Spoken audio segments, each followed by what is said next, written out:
Okay, good evening. I'd like to welcome everyone to the District Communication Committee meeting agenda. This is the first time we're doing a rotation, so it's a little bit different, but we are at Salisbury Town Hall instead of Triton. This meeting is recorded by the Salisbury Community Television and shown locally on Cable Channel 12. This meeting will be conducted in accordance with Massachusetts General Law, Chapter 30A, Sections 18 to 25, also known as the Open Meeting Law. First agenda item is welcome and introductions. So if we could kind of go around. I am Ronnie Ray Parrott. I'm the chair of the Salisbury Selectmen. I'll start on my left. No, okay. Larry White, Rowley Finance Committee Chairman.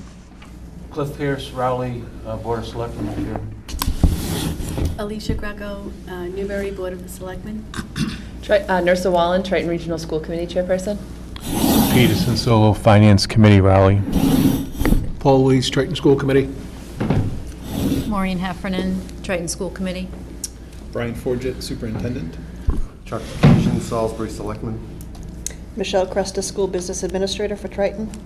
Linda Lakoski, Triton School Committee. Dina Sullivan, Triton School Committee. Franklin Condon, Board of Selectmen, Salisbury. Tom Howard, Newburyport, Newbury, FinCom. Right? Okay. Awesome. Thank you all for coming this evening. We have a really good crowd, so I'm excited. So our next agenda item is the Pledge of Allegiance. Our flag is right up here.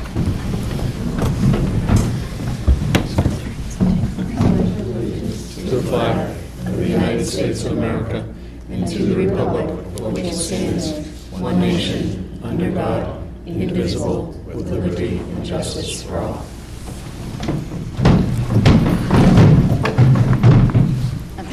So a little bit before we get started, just for people who are watching, we made a decision about 2 months ago to rotate through and not just have it at Triton, so that all of the towns could have more of a showing, and hope that our communication will increase as we go into especially another budget year. So this was an attempt to try to have more people attend, and compared to the last month, it looks like we were somewhat successful. So the next month, I don't know, I'm sure that's on the agenda item or where we are at. We haven't heard where yet. So JR was gonna, I think, attempt to find us a space. I can reach out if we haven't heard back within, a couple of weeks and figure it out. Yeah. Okay. Awesome. So thank you all for coming to Salisbury. So the next agenda item is the meeting notes on the October 14th, 2018.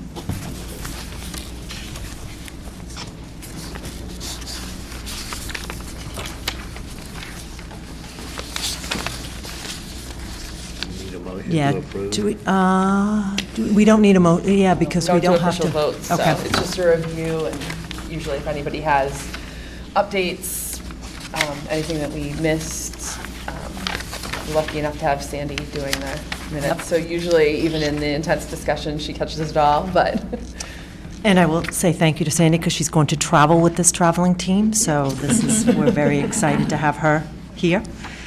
Okay, so we don't have to have a motion to approve those. The next is the review and discussion of the October 18th chairs and superintendent. So to review the discussion from the meeting between the chairs of each Board of Selectmen, we started doing that we met one time at the end of last year, and then we have met one other time. Does someone want to give an update for that?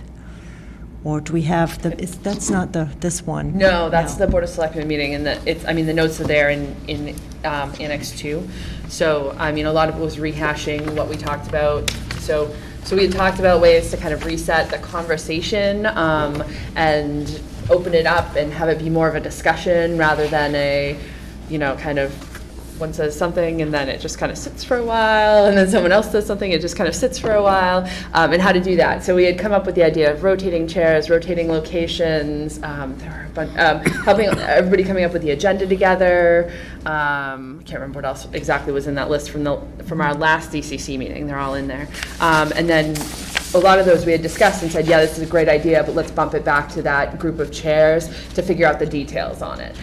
So you can see that was kind of the work that we did there, how the meeting minutes were going to be taken, who's going to be responsible for the video recording during that set of that meeting with the set of chairs, we figured all that out.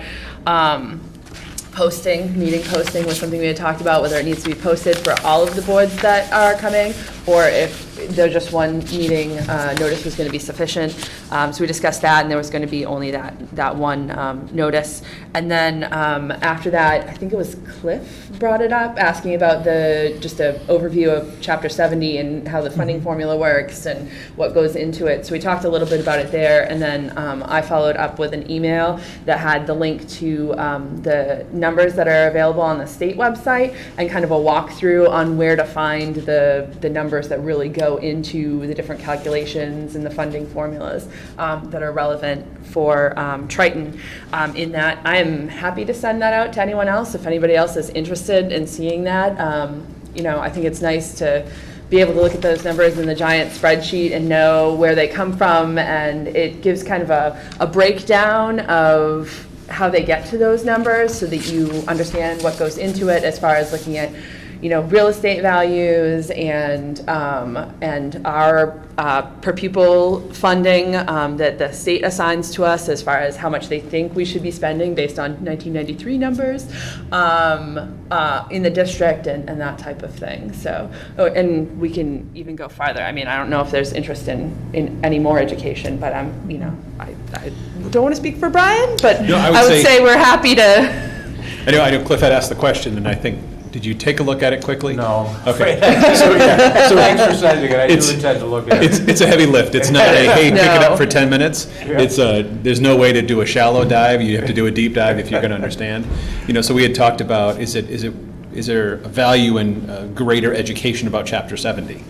Whether that's bringing in someone from DESE or someone from MASC or someone who could speak, if we're living it and breathing it all the time, we use acronyms and code words and abbreviations that aren't necessarily helpful, but someone who might be able to come in and say, here's Chapter 70 to the common person who doesn't do this all the time.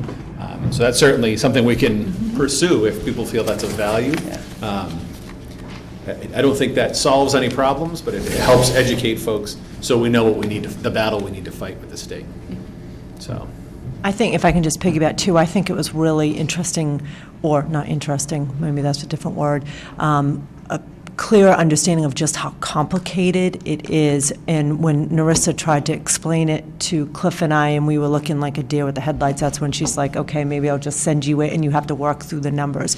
Because we just didn't have the understanding of how difficult this Chapter 70, and I know that one discussion that we've had, not in this one, the time before, was trying to get the numbers earlier versus later, and then to hear that, the numbers you give us are so, not even secured if you were to give them, even in December and January. Everything changes with that Chapter 70 formula. So I know that was kind of the purpose of Narissa sending that out to Cliff and I and JR, but it's... Did you look at the website too? I did not. Okay. No. I thought we were all studying for this meeting. I thought the test was. I'm ready.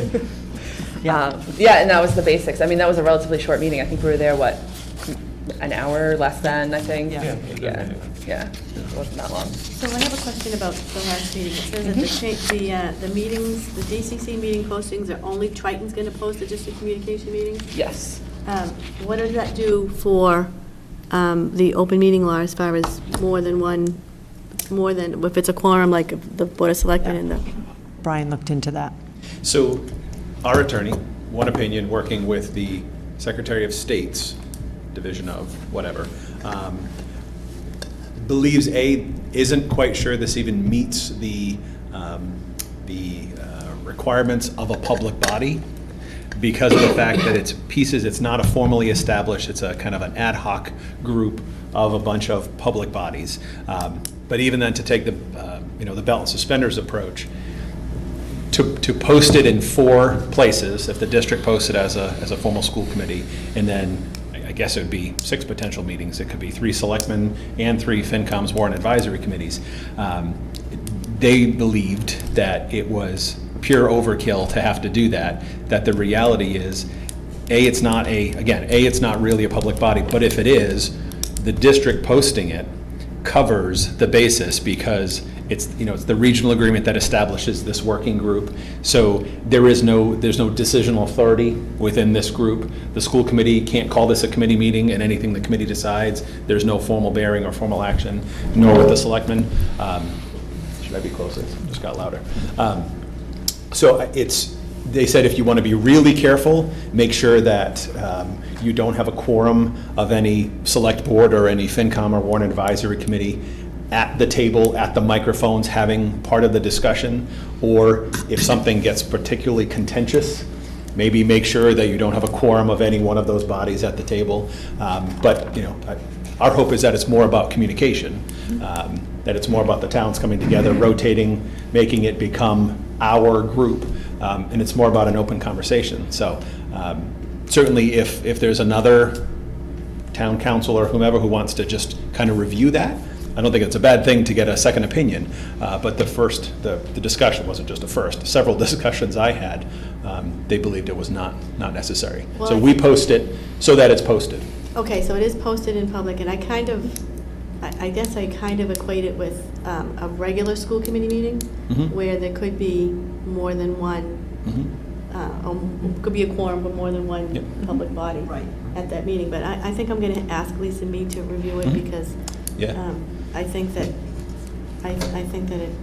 it's, as you know, with open meeting law, it's not violation, it's perception of violation. Agreed. Right, that's why the Rowley selectmen informally decided that we're going to try to restrict it to 2 selectmen at the table, so that we won't even get it, just for the sake of it. And there's no concern. Right. Okay. Yeah, so even if there is a quorum, you then have to be doing the business of that body. So then I guess you then could talk about perception, and there's certainly a gray line that you start to slide into.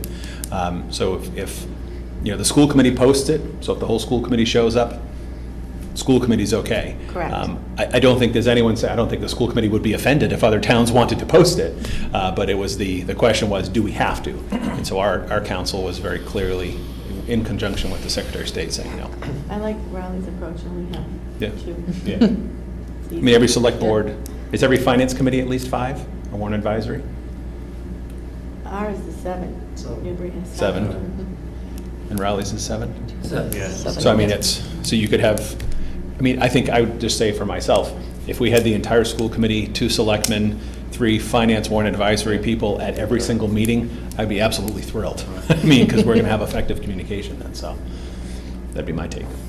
I've been coming to the DCC meetings for 8 years, and I do remember there was something on the agenda where we expected more than 2 selectmen to attend, and we did post it. Yep. Great. That they were coming to the DCC. Yeah, so it could be case by case as well.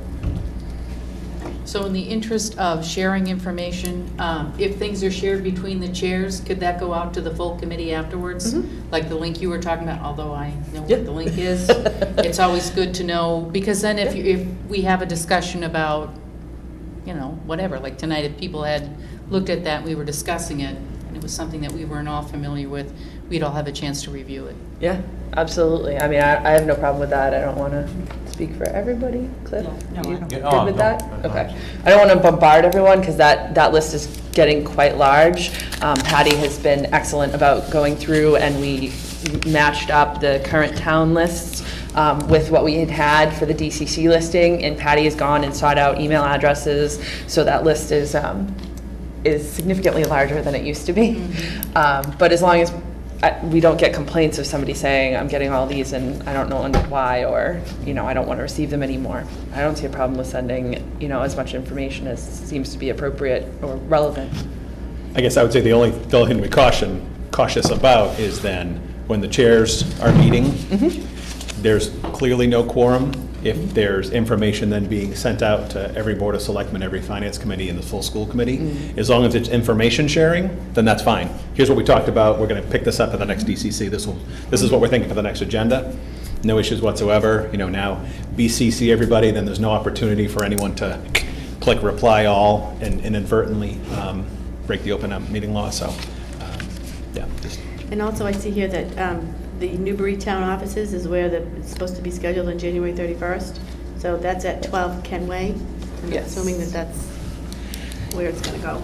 I would Yeah, JR was gonna assume- confirm. Yeah, JR said that there were a couple of spots, I guess, that might be appropriate for holding the size of the meeting, and that he, I don't He know. was That gonna was, circle he back? wasn't at the last one, he was at the one before, and said, Okay. yes, that there was a place in Newbury that would be, a couple of places in Newbury that he thought would be appropriate. All right, I'll make sure that I confirm. Okay. Yeah, the main concern was Rowley because the one larger space was unheated, so, but I think, I mean, you guys aren't on until February, but I'm imagining we can, I don't know, we talked about the library meeting room or Yeah, something I like think that that- would be that an would be option to, Well, in February, we can do the all-purpose room at Pine Grove, too. oh, that's true, good point. Yeah, that's right, you brought that up. Yep.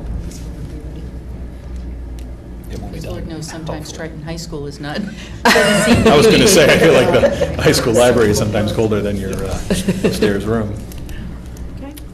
Next agenda item is the landlord-tenant agreement proposal. So this is to receive verbal updates. I know at the last meeting, we were asked to go back to find out more information on what the status of that was. So, Cliff, did you? Well, Rowley's town council reviewed it and made a number of editorial, I think most of the comments are editorial in it. And the Rowley Board of Selectmen voted to approve it and send it on to the district. So you received that and. Yeah. Yeah, I talked to Brian about it earlier, and we just said that it probably made sense to get all the towns, roll them in together, and then go through them en masse, rather Sure. than trying to handle everybody separately. sure, yeah, sure. So I hope that's okay. I No, no. hadn't heard from anybody else, so I assumed we were going to get updates tonight saying we need a little extra time, or whatever Who the situation is it was. Jeff Walker that's supposed to be in this? Who's on this for Newbury? I thought it was Jeff Walker Tracy and Tracy was, Blades, right? yeah. Tracy was. On the. Landlord. Landlord Landlord tenant was Tracy. Tracy and, Neil I thought it and was- myself. didn't Larry Gay sit in on that? Larry Yes. was on there. Oh, So this is Larry- way back to the last group. So yes, Larry Gay was on that from Newbury as well. So Larry's not with the FinCom anymore. Okay.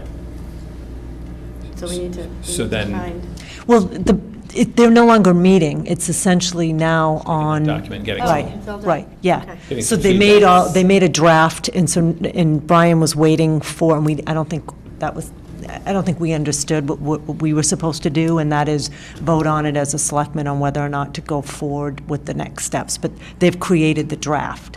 Had Tracy gotten back to you with the copy? Because I think we may have voted on that. I haven't seen a copy with Okay. any, because everyone said they wanted to have a council take a look at it. Maybe we voted on it and then she sent it to council and it's still sitting there. I It have could to be with find Lisa, out. yeah. Okay. I've heard from Tracy, but not about that.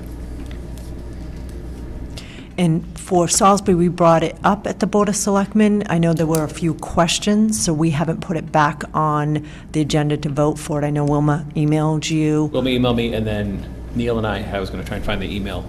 We had an exchange back and forth clarifying a few things. Okay. So it sounded like the next step was to come back to the selectmen again. Perfect, okay. I'll make sure that gets on the agenda. It will not be on the agenda on the 19th, because I just did that, but we'll have it be on the first one in December. Okay? Next agenda item is alternative assessment work group proposal. So, I have to enlarge this because I can't read my notes, but. This is what I was supposed to make copies of, right? Yes, this is what you're supposed to make My copies, but apologies. I emailed it out. So again, this is a work group, so I just did that as bullets to that work group. So this, at the last meeting, it was myself, Narissa, Brian, Joe. That's right. And so this is the work group that right now is Salisbury and Rowley to discuss the alternative agreement.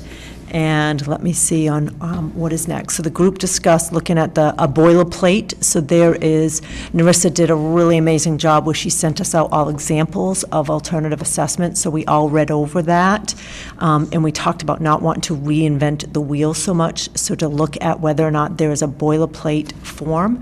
Narissa is going to reach out to, was it Diana? You reaching out to Diana, or, no, I'm reaching out, you're reaching out to Steve, I'm reaching out to Diana. Yeah, so, I mean, I can either update you here, but I talked to Steve in between, so I can talk to you afterwards, or I don't know how you want to handle it. Okay.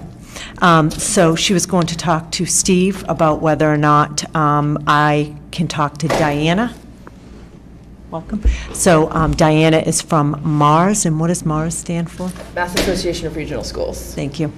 To look at whether or not we can borrow a boilerplate to create the alternative assessment. We talked about what some of the concerns are of the different choices. We talked about rolling averages. Narissa kind of verbalized what some of her concerns are of a pure rolling average. And we talked about having a base, so that a base would be the state,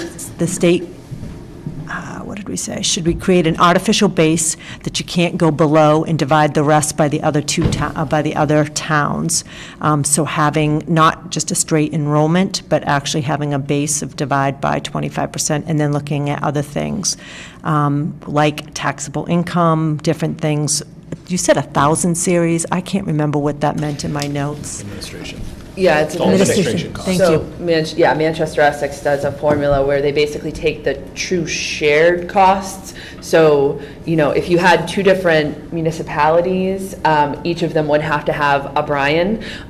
They would all have to have a Michelle, that type of thing. So in that those aren't really student population driven, does it make more sense to take that whole set of functions and costs for the district and to divide that by 3 and look at the true student population driven numbers like teachers and support staff and things like that, and look at that with a rolling average or some other type of student population derived calculation. And then for the next meeting, Brian will put on paper to start figuring out the last couple of years if we were to go to a 5-year rolling average. So again, this work group will continue to meet because predictability, as we struggled the last couple years with our budget, I can't stress enough about how important the predictability is. If we knew what our numbers, if we changed and had a different alternative assessment, we would know what our numbers are right now, right, Brian? So we would know what they are right now, and then our town managers, financial directors could plan accordingly, and we could be better prepared for things versus come March figuring it out. Again, reiterating again that we need all 3 towns, and I know the reason for Newbury not wanting to be at the table, but we're going forward in hopes that this idea of predictability will get Newbury to change. The fact that Newbury won't flux as much as last year, it was pretty flat. There wasn't as much flux as it was 2 years ago, and that we will eventually be, that carrot will be big enough for Newbury to come to the table, and then we don't have to start over. We can go, hey, here are our ideas, and we can kind of go from there. So we'll continue to meet, we'll continue to kind of create a draft, and again, hope that at some point a carrot's big enough for Newbury to come to the table. Anyone else from that committee that wants to add to that? I was going to say, I think we're seeing looking at a 5-year rolling average, and like you said, looking at the last 5 years and what would it have been had we just had a straight rolling average dividing the whole budget by that student enrollment. So I think that's a starting point. I don't think that's where we land. Right. If we land there, that would be very easy to be done. But I think it's then a starting point to say, well, okay, but we need to talk about the 1,000. We need to talk about the superintendent's office. We need to talk about transportation or facilities. So I think that's a starting point. But hopefully we can start it and keep the discussion going, and eventually get everyone engaged in something. And I keep saying this, using the statutory method, the state assigned formula, we have zero control. Yeah. So our regional agreement says we use the statutory method, which means the 3 towns have zero control over how the assessment happens, nor does the committee. So we need to think of something creative, because that always then gives us that option. You then, as the 3 towns, get to agree an approach, and that is always at your disposal. You can say, I don't like the state's methodology, we're using this year, and you have it there. So I think it's the only way for the towns to regain control of the way that the budget is assessed. So. Did we identify in our next meeting? We did, right? December Yes. 4th. December 4th. Was it that far out? December 4th. Not that far Sounds out. right. It's close. I know. Yeah, I have Tuesday, December 4th at 4. Okay. Does that sound Yeah, right? that sounds right. The assessment The work? assessment group, Yeah. yeah. And Freeman's back, so Freeman will be my cohort at that one, so. Where's that, in the central office? Yes, that's at central office. So Alicia, if anyone ever wants to join us, we're happy to have Fun. you. Listen, I think we should be at the table discussing it, but I'm in the minority, so. Yeah. Well, we'll get a big enough carrot for you. That's right. Eventually. And it's our job to find the I think carrot. it's short-sighted not to think that eventually it's going to come full circle, so. Right.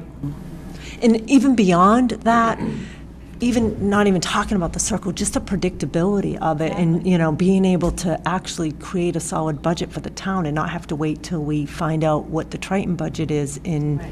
March. So for Neil to be, for Tracy to be pulling numbers and looking at things in, I know.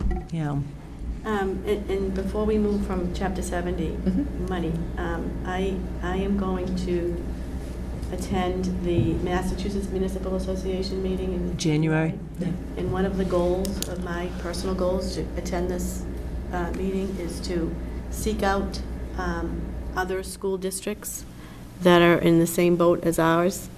And I would like to find out what's going on with the Foundation Review Committee and start pushing that. Because we can reassess all we want and refigure out the monies that we can do, but eventually, as we all know, if we had to pay for Triton, Newbury, Rowling, Salisbury, we wouldn't have a school.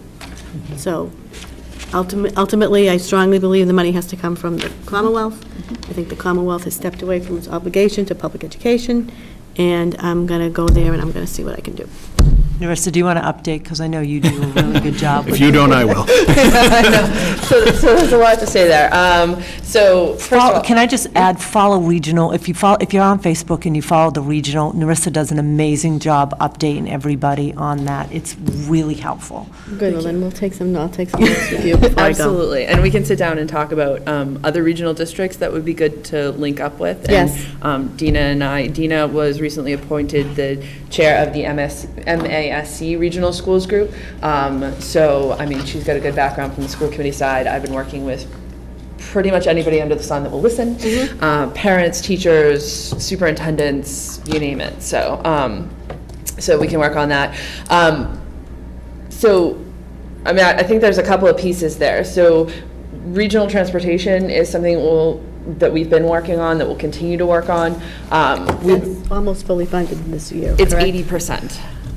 Okay. Yeah. So we're not quite there. We went from 71.4 something last year to, they're estimating it 80% this year. So it's higher than it was. The House kind of keeps lowballing it, and then the Senate raises it way up, and we end up somewhere in the middle.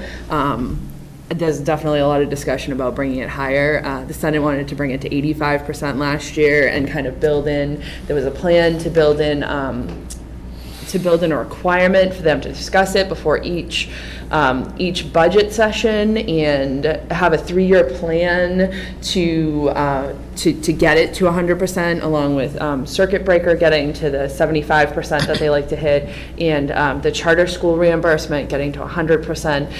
That got nixed in the budget discussion, so I think there's still a lot that can go on there.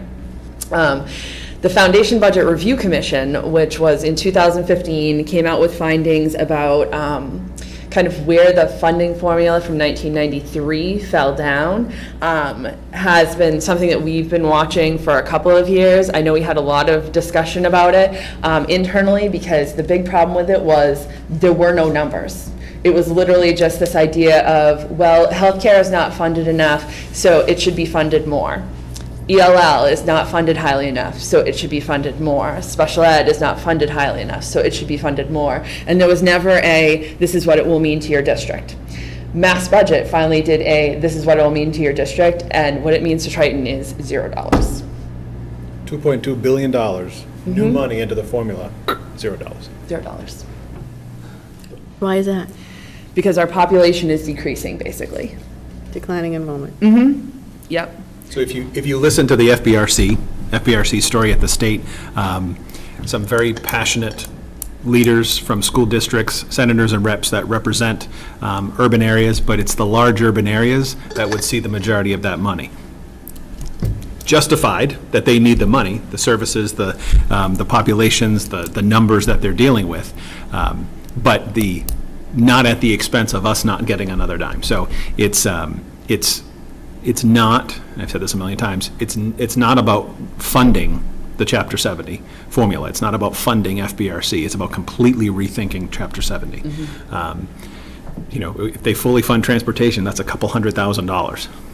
In a $41 million budget, that doesn't go very far. So this cannot be unique to Triton. There's got to be other Yeah. regional school districts in the same boat.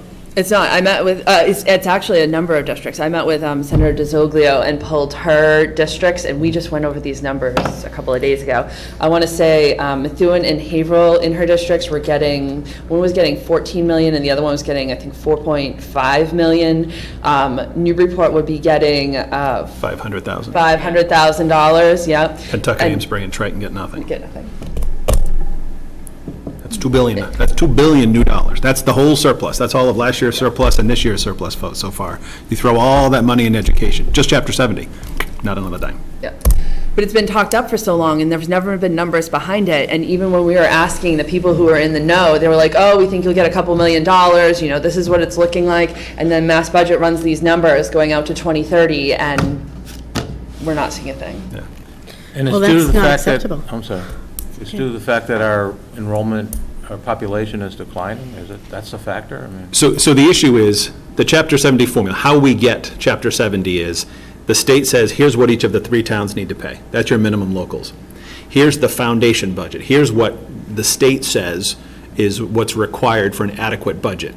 The difference between your required, the 3 of your required combined, and what they say you should pay is what Chapter 70 makes up. So that's it's A plus Chapter 70 equals the foundation budget. The foundation budget is so far below what it actually costs so we can up that whole amount.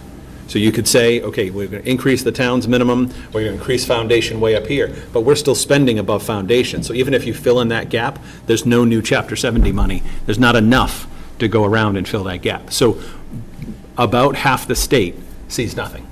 155 districts. And a lot of it, and again, this is Mass Budget, so it's a model. It's not the definitive, this is what comes through the legislature. It's a model. But it's 155 districts, and that doesn't count the districts. I mean, what's $500,000 going to mean to Newburyport over 5 years? What about the wealthy districts? Do they get money? Some do. Some, Like, yep. If they're growing. Yep. If they're growing. If they have an urban population, yes, they do. Yeah, well, So it's again,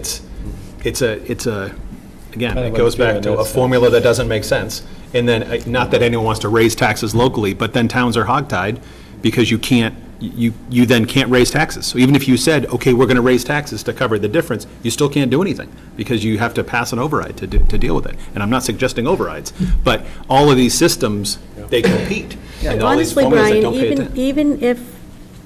even if we couldn't, even if towns were palatable to an override, we couldn't afford, the townspeople couldn't afford an override. Absolutely. It would bankrupt us. Yeah, absolutely. But I'm saying, even if you didn't have that restriction and could just change it. Yeah, it's So I'm still not, not. again, not suggesting that, but all of these systems, the state has increasingly just shifted the burden to the towns. We once got 70, I forget the total number, roughly 40% of the budget was paid for by the state, it's now 25. So that 15% of a total operating budget is now on the backs of the towns, with you having zero ability to deal with it. That's a lot because the income tax, the state income tax rate went down, so they had to make up for it somewhere. Yep. Take, Shift it to the you know, towns. And which is really a regressive system when you live in It a really fixed is. income. And, you have to pay Absolutely. the taxes that. Absolutely. I'd like So to that's- offer a comment, especially to Alicia. I've been going into the Boston meeting in January for 8 years, and it's a wonderful deal, and it's a good meeting to go to. There are a lot of good workshops that you'll find very interesting.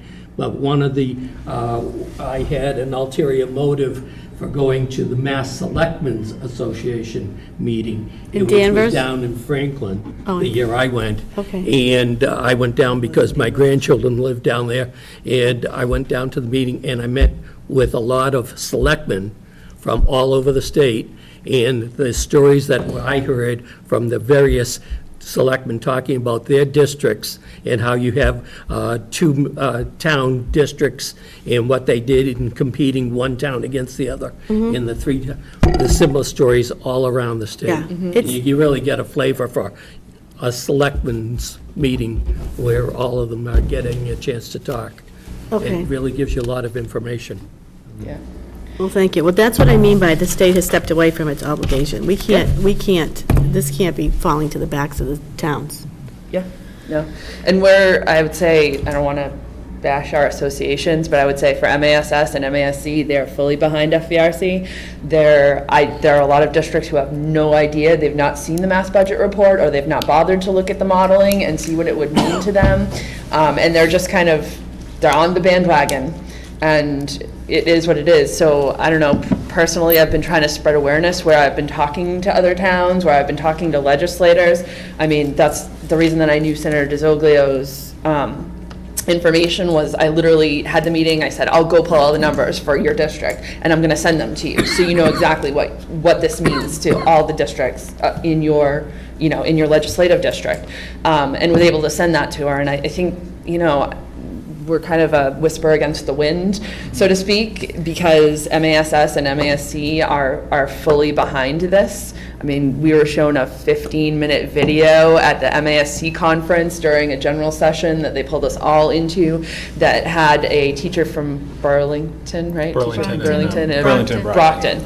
Yep, that were sisters, and contrasting the differences and how they needed help, and I fully get that, but we need help out here too. And a lot of the towns, almost all of the towns with decreasing populations are going to see little or nothing. So, and the only solution is to do an entirely full rewrite. One of my hopes is the legislature doesn't get to it, it's going to be a lawsuit. And if it comes to a lawsuit, there was discussion about a lawsuit. Yep, kind of everything's up in the air. So Chelsea, Worcester, and Brockton are talking about bringing a lawsuit, and I mean that could change the conversation. Depending on what comes out of it, more than the FBRC legislation that's been filed again and again at the state level going through. Okay. I don't know. I'm not too happy, but. So Brockton has a declining enrollment as well, correct? No, Brockton has a growing enrollment, high ELL, English language learners, high special education, high healthcare, and those are the biggest underfunded. They call them an increment, so depending on the grade, there's a dollar value for the student for that grade, and then you add on like an increment for ELL, you add on an increment for special education, you add on an increment for all these other things on top of that basic per student cost that they've assigned in the foundation budget. And all of those increments are basically what's been underfunded because they haven't been updated. Right. Education reform went in 1993. They were supposed to review it every 3 years, and it hasn't been happening. So what's the basis of Brockton's lawsuit? That it hasn't been updated since 1993, and then if you do update all those increments, which is what they would do, then It's an FBRC lawsuit. Yeah, That's strictly FBRC. Yeah, that was what I was concerned about. So there's nobody talking about a lawsuit. I thought there was for the regional. I don't know. It seems to be open. I don't know. From what I've heard about you're not funding the schools properly. I don't think it's specifically to say. My understanding is it's not specifically to say put in FBRC, but we haven't seen a lawsuit yet. So. Well, that's how ed reform happened before. There was a lawsuit. Yep. Yeah, and it was Brockton back then. Okay. McDuffie versus the Board of Education. And if you look Pentucket regionalized in 94, Triton regionalized in 95, so 2 years after ed reform and this formula came out. The state didn't understand how regions were going to factor in or react to the formula. So when everything we do is pure enrollment basis, it matters. So. Next agenda item is the Triton FY20 preliminary overview of expenditures. Brian, is that you or Michelle? Yeah, so I'm gonna pass this off to Michelle, but again, just to reiterate, I think we had this discussion very briefly. Excuse me, Brian, can I Yes. pass another copy? Pass the stack each way. Make sure everyone else has one. I believe we talked at the October DCC in regards to our process and planning and projecting ahead. So just, Oh, you have? yeah, I think Brian's got it. So just to make sure that the basis of this piece of paper that you're looking at is, it's about expenditures. As someone alluded to earlier, I'm not sure who it was that mentioned it, when we're talking about the Chapter 70 formula, I think it was Urani saying, we literally don't know what our assessments will look like until January 20, that third Wednesday, when the governor publishes the budget. We don't know what the minimum local contributions are going to be, and the foundation enrollment isn't finalized until then. So anything that we do to try and say, here's your assessment, is purely a guess. And I think that does more damage than good, because then there's almost certainty that it's going to change. So we also haven't assumed in this paper anything in regards to revenues. We can be hopeful that maybe some of these surplus figures that we heard about from fiscal 18 and already are materializing in fiscal 19 at the state level will at least be come through in some sort of minimum per pupil aid. If we get $50 per student, $100 per student, it would be an opportunity to get more Chapter 70, more regional transportation. So just to set the scene here, that there's nothing on these papers about assessments, and there's nothing on these papers, or on this paper, it's a single paper, about revenues yet, because we're not there yet. We can't give you reliable and meaningful information in that regard yet. So pass that off to Michelle. Thank you. So we put together this one-page snapshot of our FY20 projected costs at this point. These are projected, these are rough numbers, some of them are more solid than others. So I'm gonna walk you through each of the lines here and give you a little bit of explanation. FY20 will be the last year of our teacher's contract and IA's contract. So that contract is settled. It has a 2.5% increase for the teachers. So our step and COLA with our current staffing levels as of 2 weeks ago when this snapshot was put together would account to $783,000 for next year. And that is for all contracted union employees. The next line down is COLA for non-union. Of course, this is not contracted at this point, as these employees are not under a contract, but typically we try to give the non-union employees an acknowledgement. It is not, sometimes it is equal to the amount of the teacher's contract. It has not been in the past couple of years. So it has been less than the teacher's COLA increase. And they do not get steps, so it is strictly a COLA, and that total is about $71,000. Salary reserve, typically we try to put aside roughly 1% of our salary budget into a salary reserve account for unknown items, whether this is for hiring new staff, some staff resigns. We literally have staff changes up until the opening of school.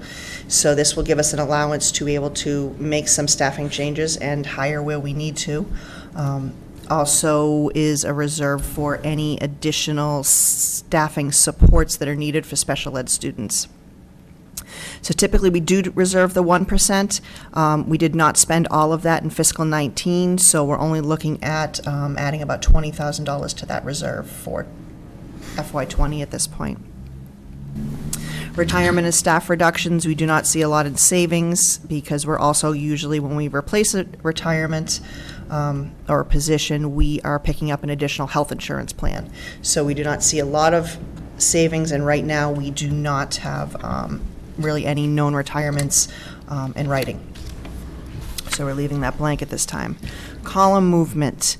At this point, we are estimating about $50,000. Typically, we see this line running us about $50 to $60, sometimes $70,000. FY19 was a one-off year where we actually budgeted approximately $140,000. That was for all the teachers and IAs who anticipated column movement due to additional degrees in education or additional professional development hours sought outside of the school hours. So last year they did not end up using the whole $140,000, and I'm hoping it will also decrease back into the normal range of what we've seen in previous years prior to FY19.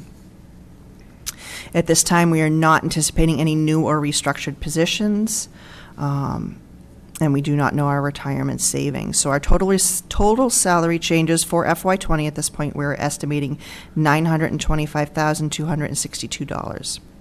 What percentage is that over the total salaries? I do not have that figure, but I certainly can. Total salaries.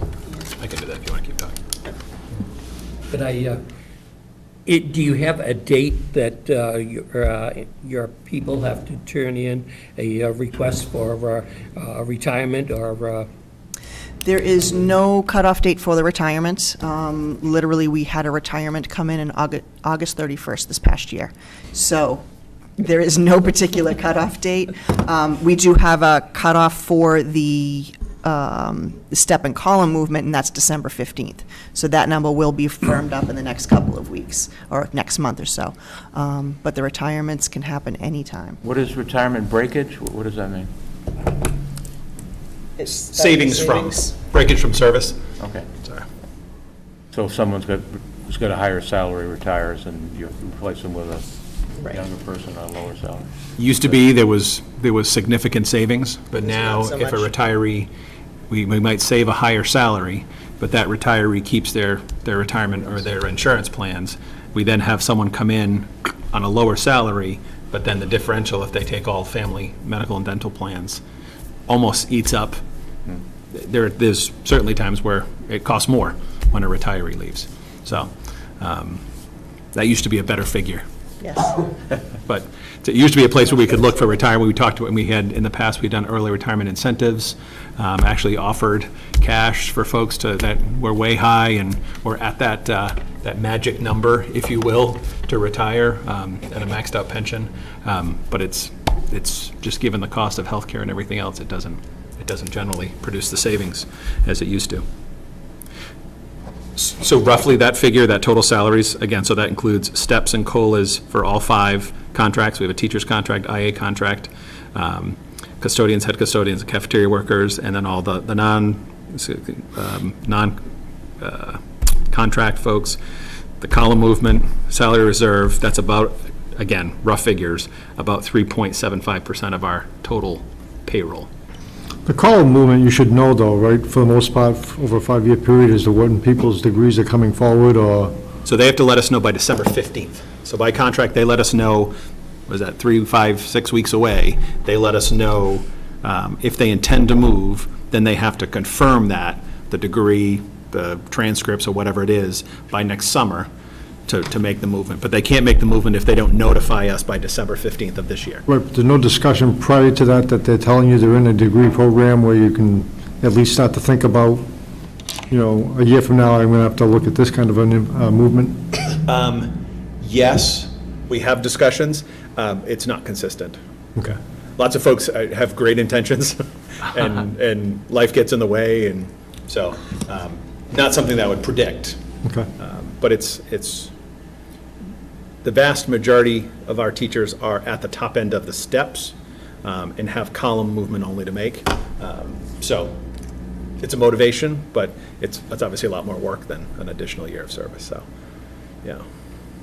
So, Brian, I just want to make a point. So already then we're at a situation where we're going to be locking heads again. Then if you're 3.75 and 80% of your operating expenses are probably for teachers' salaries and stuff. So, I mean, unless revenues and things change dramatically, there's still going to be a situation which is going to present itself for this contract year. Yep. shall continue. Yep. So on to the non-salary changes. At this time, the medical insurance benefits is really an unknown number. We have the PEC committee negotiations beginning in the next few weeks. So our health insurance plans could be entirely restructured. We may be looking at a 0% increase. We may be looking at a savings. But right now, medical inflation is running 6.5%, so that's the number we plugged in at this point. We don't know if it will come in there. I mean, Maya, the Health Benefits Trust, usually gives us a range in January, but that range can vary greatly, usually from a low number of, a couple percent up into 12, 13, 14% increase. So with a restructuring of some of our plans, or at least the negotiation of it, we potentially might have some savings here, but we're not sure at this point. Liability and workers' compensation, as of a couple weeks ago when this was put together, I was estimating an increase of $15,000 based on our trends. I am actually, as of yesterday, I learned that our workers' compensation trend will be slightly higher due to a couple long-term cases that we have ongoing. So our mod rate has increased substantially and will affect our rate for next year. So I will not know those numbers until close to the end of this fiscal year, but I do expect that probably to be slightly higher than the 15,000. Unemployment, I expect to see a savings of about $25,000. Hopefully we will have fewer staff reductions anticipated for the new year, and we also did not end up paying as much unemployment as we had budgeted this year. We've had very few claims, which is a great thing, so all of the staff that we have had move on have found employment in other places. Retirement and taxes, this is primarily the Essex Regional Retirement System assessment. Typically that increases about $100,000 a year, and then our Medicare tax would be about $15,000 increase, which is dependent on a percentage of our payroll. Special education out-of-district costs, at this point, we're estimating an increase of $389,000. This is literally a shot in the dark as of 2 weeks ago, based on all of our known identified students. All of the students didn't necessarily have a placement, but these are all of the students that are on our radar. This does not mean that we might not have a move-in tomorrow that costs us more, or we may actually have a move-out. So, this number can certainly fluctuate, but this is our best guess at this time of what we would be looking at. And we are monitoring this listing very closely. We meet quite frequently to review the placements. And in addition, we are estimating a 70% reimbursement from the circuit breaker, which that can fluctuate a little bit, but typically we've been in that 70% range.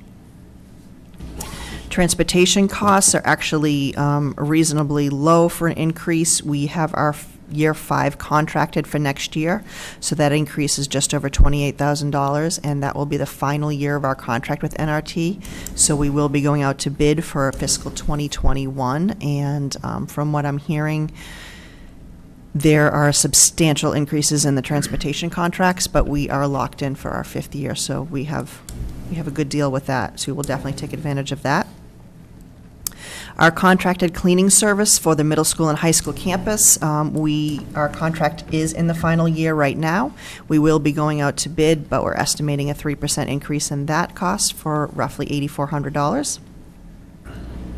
Utilities, our electric and gas rates are locked in for fiscal 20, so we're anticipating seeing no increase in that cost whatsoever. Hopefully we might see a small decrease, but at this point we are confident that we will not have a substantial increase in that area.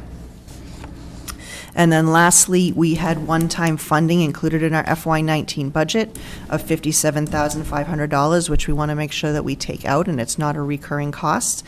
This was for the surveillance cameras in the Raptor software, visitor management software. So this was for security items. The cameras are deployed, they're working well, but we wanted to make sure that that cost was not included in our base because it was a one-time item. So our total non-salary changes total $918,060 for a total estimated operator increase of $1,843,322, or 4.52%. There are a few notes on the bottom that, as Brian mentioned, these figures do not have any revenue assumptions.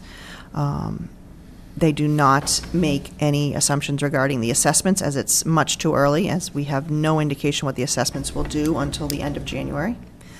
And we did not include smaller departmental changes that may be required due to contracts and whatnot. These were just the major drivers that we were aware of. And at the very bottom, we just listed a couple of percentage changes. If we took out all the special education out-of-district costs increases, we'd be looking at a 3.57% increase. Also, if we took out the medical insurance increase, which that number is really just a guess at this point, we'd be looking at a 3.57% increase. And if there was no change in either one of those lines, we'd be looking at a 2.62% increase. So really, those two drivers are definitely adding to our increased costs at this point. How does the increase in sped out of district come about? I mean, if these are identified students that have already been determined to be out of school district placements? Yeah, so I can tell you there's, I didn't bring it because it's not public information, but there are 9 students who, forget about last year, as of 3 months ago, we wouldn't have been able to tell you that $709,000 of that is attributed to 9 students. So there's one student with significant needs, obviously, you know, approaching $250,000, and those are students that we were either meeting the needs in district, and as students get older, needs get more severe. Yeah. We eventually can't meet their needs. So some are conscious decisions that and again, this isn't a decision I make, Michelle makes, the special ed director makes, this is an entire team decision. So it's a result of decisions that are made in district. It's a result of us pushing an issue and going to, it's called the Bureau of Special Education Appeals, the BSEA, and losing and having to settle, or worse, having to just get an entire, generally when we're settling, there's split costs and what have you. So it's a mix, but it's about students with severe needs that we can't meet in the school setting. I would say when we're going to the BSEA, we're saying we believe we can meet the needs. Parents are saying we don't believe you can, and then the state makes a decision. So. And there were 9 of those students last year? So there were 9 students, not necessarily the BSEA, but among the mix, there were 9 students that account for $702,000 that didn't exist on our ranks, that in our calculations is the word I was looking for, didn't exist safely 3 months ago, let alone 6 months ago. So was feeling good coming to this year. Again, if you take $700,000 off of that 389, we were looking to be able to decrease our numbers by 300,000, and now we're swinging close to 400,000 in the other direction. So to say it's a wild card doesn't even begin. How does that number go down? I mean, if once they've been placed, they're going to remain in that placement, right? Move out of town. Or move Yeah. out? Is that the reason? So It doesn't have to. Right, Yeah. they don't always Yeah. stay in Yeah. place. Yeah. So, you know, like, I'm at a special ed school, so we evaluate every year during the IEP whether or not the student is ready to return to lesser restrictive, which is, like, my job is to always try to get them back to lesser restrictive. So whenever you meet at the IEP, it could be January, it could be February, you could say, yeah, we think they're ready to return, then that would take off whatever they're paying for the out-of-district placement, then that would go back on. So you never know. It's whatever the team decides on for every year. So if there's an out-of-district placement, I mean, my goal is to always get a certain percentage of my students back. And again, they're from 19 different school districts. But so that's ultimately the goal. But sometimes people just aren't ready to move. The other piece is literally physical move-ins and move-outs to the school district. Mm-hmm. If we have a student that moves from just wherever into Raleigh, Newbury, or Salisbury, we own them. Sure. So Physically removed.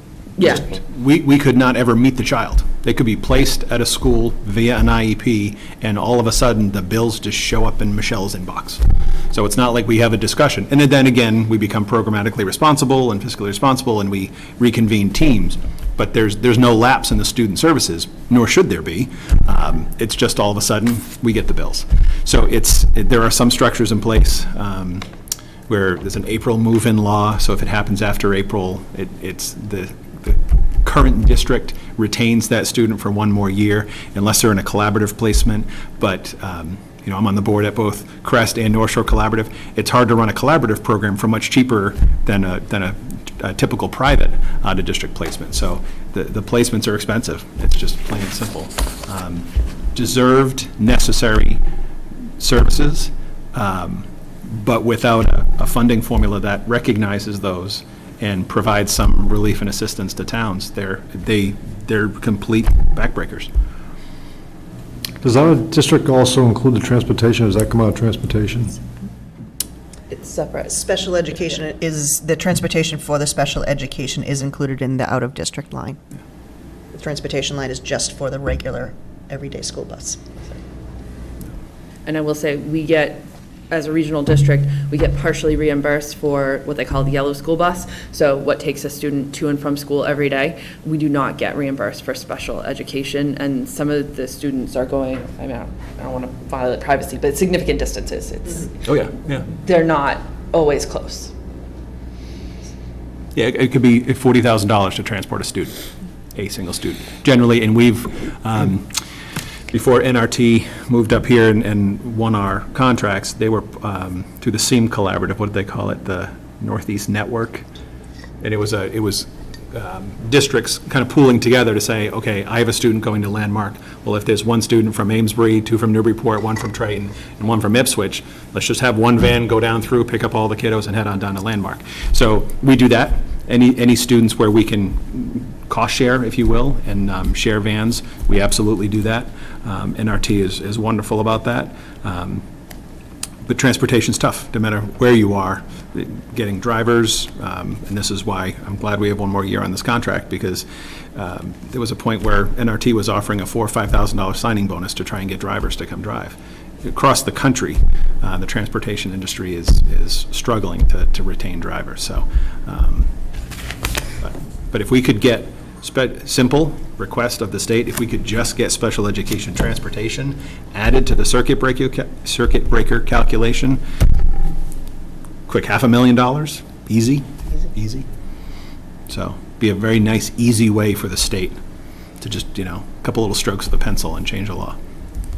But to add to the transportation, we have homeless transportation as well, correct? Yes, I mean, nothing approaching No, but those I'm just figures, saying- 30,000, 25. But it's still another amount of money Another, yep. that could go up without. Yep. Does that transportation, does that come out of the McKinney-Vento Act? No? Does not, cannot. McKinney-Vento monies pay for, call it wraparound services. So transportation. And the state was reimbursing roughly half of it. Depends what they have around, 30%. So if a student becomes homeless, so if they were, say, living in Salisbury, found themselves in a homeless situation and were living in a hotel in Haverhill and Triton cost share to bring that student back to our school. Again, it's the right thing to do for the kid. It's the right thing to do for these kids and the students and the families.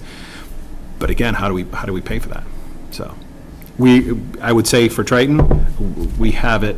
There are communities that are paying millions in homeless transportation because they tend to be a hub where the hotels are and families are being placed there by the state. So at $25,000, I'm counting our blessings on there, quite honestly. Yeah, it's my understanding, I remember reading something about the governor is looking to stop placing homeless in hotels. They are. It's down to like 16 families, and I don't even know where they are in the Commonwealth, but they're going to move away from that. Yep. So that might help. We saw, like Danvers was actually one of the biggest schools. Danvers got hit pretty hard because they had it. So Salisbury, there isn't as much of the hotel, like Danvers, it was so many Rampant. kids, it was bad. So it's never been a huge issue in Salisbury as far as families getting moved there and paid for.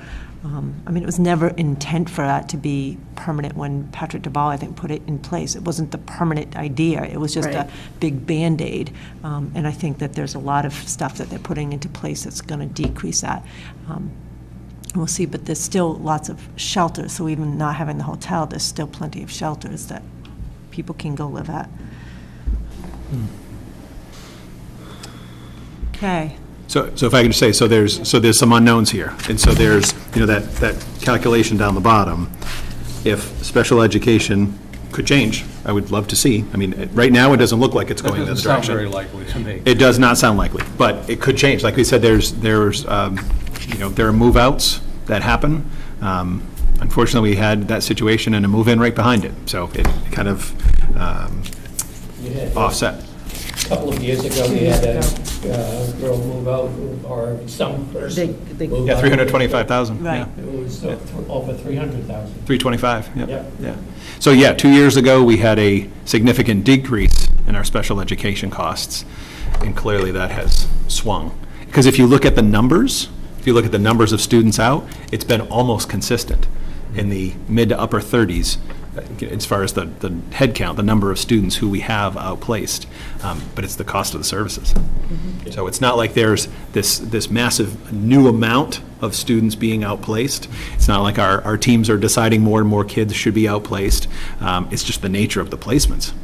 And when you get a few very, very expensive placements for children with severe disabilities, again, totally deserved, but how do we afford them? So, And it's not predictable. by the day, let alone by the year, absolutely. Yeah. I will say we have seen a behavioral uptick. Yes. That's definitely been a trend lately, is that behavior has become more and more of an issue. Absolutely. With the SEL, Narissa? I don't know if it's... I'd say more mental health. Yeah. So the SEL? Yeah.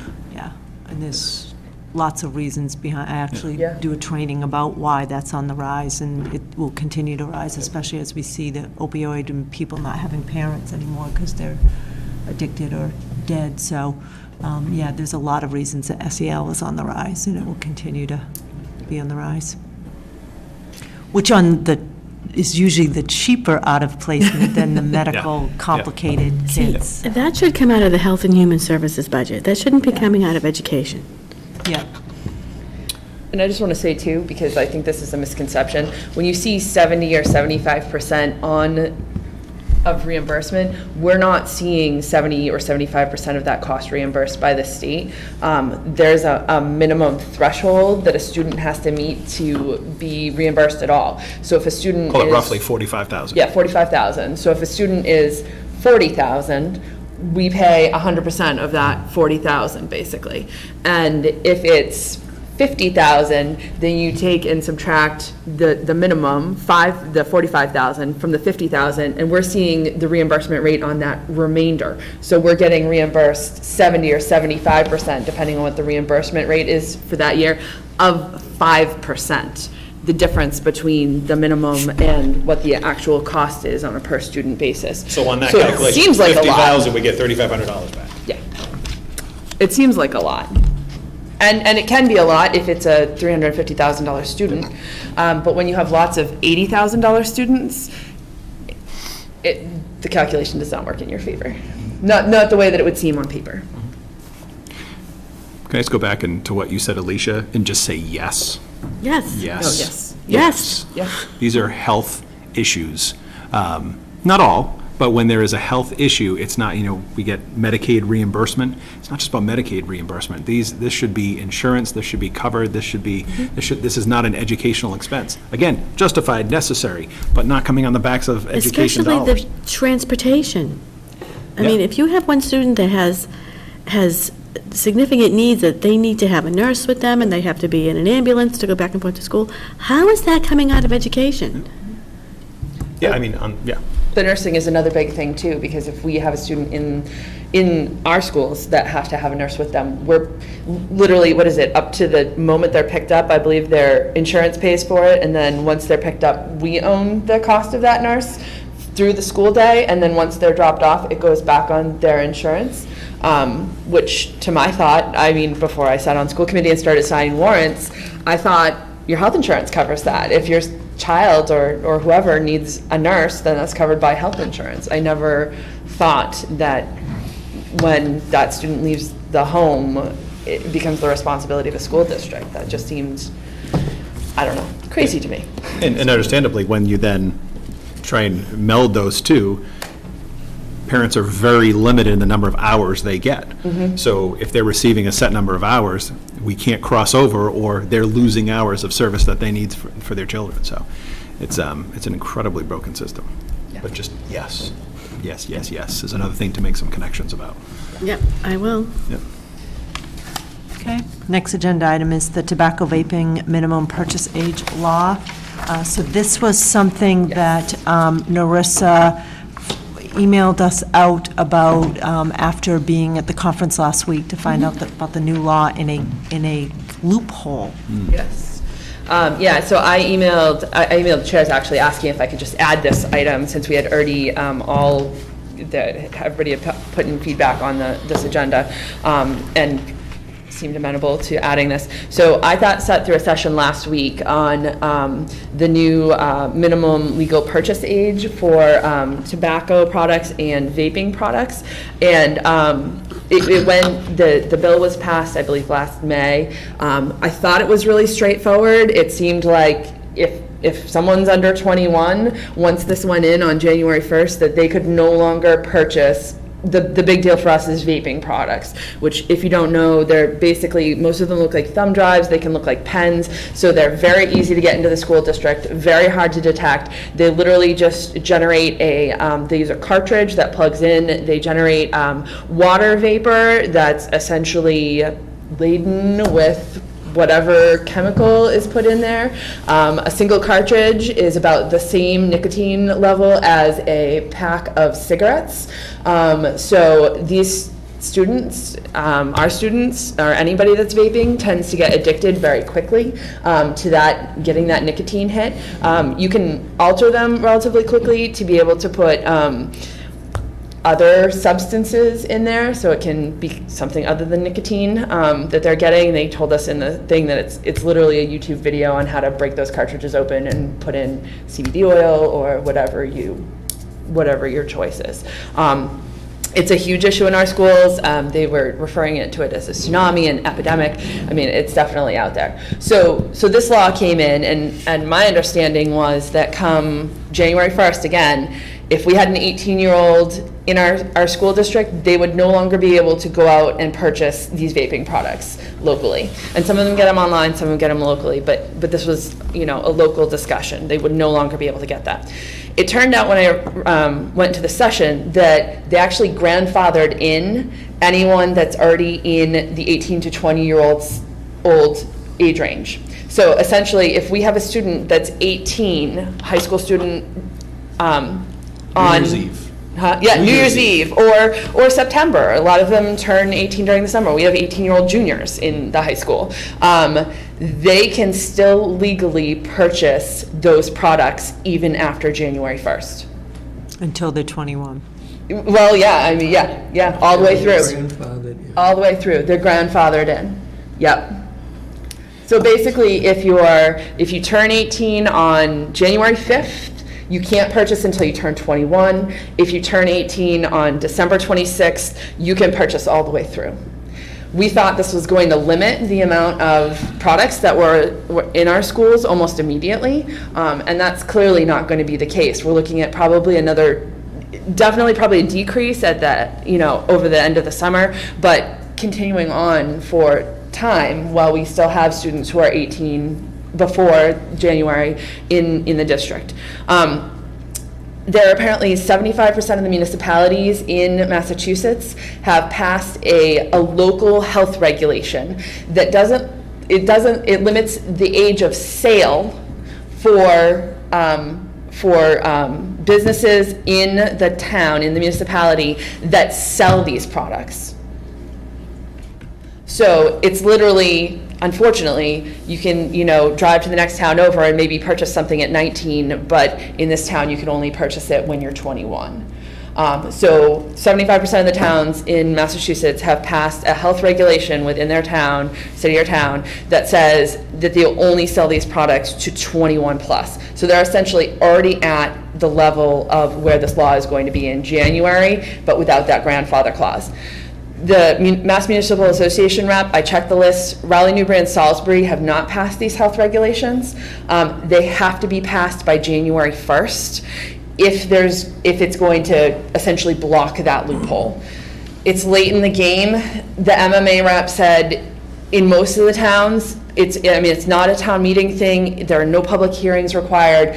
It's passing a health regulation. So it's about the way you pass health regulations in your towns. He's very willing to help because they want to close all these loopholes. They want to make sure that you're not having literally, again, a student that turns 18 on January 5th not purchasing, and a student that turned 18 on December 26th able to purchase by walking down to their local, whatever, store that sells these products, which can be, they're all over the place. So, and there, I'm going to say it's just downright scary too. They were talking about how Juul is the main brand. Their competitors coming in, they've had reports that their competitors coming in and selling these systems for $1. So it's not even a product dollar value that's stopping students. It's you got $1 and you've got this product. The Juul was $200 when it came out. Mm-hmm. A year and a half ago. So after I got this email, I can at least speak for Salisbury. So I emailed our Board of Selectmen, but I also emailed Neil, our Jack Morris, who's the Board of Health, and also Chief Fowler. So you have to do it fast, but what we're going to do, it's on the agenda item for Monday's meeting for selectmen to have a discussion about whether or not to recommend the Board of Health to pass this regulation.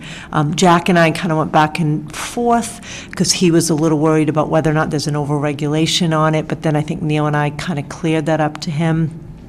So ultimately, it's the Board of Health that makes the decision, but we'll have it on the agenda for Monday night for the selectmen to at least have a discussion about whether or not to have a recommendation for Jack. And I think Neil was completely on board with it. And I think once Neil and I went back and forth with Jack, he, I think, got a little bit looser with it's not over-regulating, it's basically closing a loophole.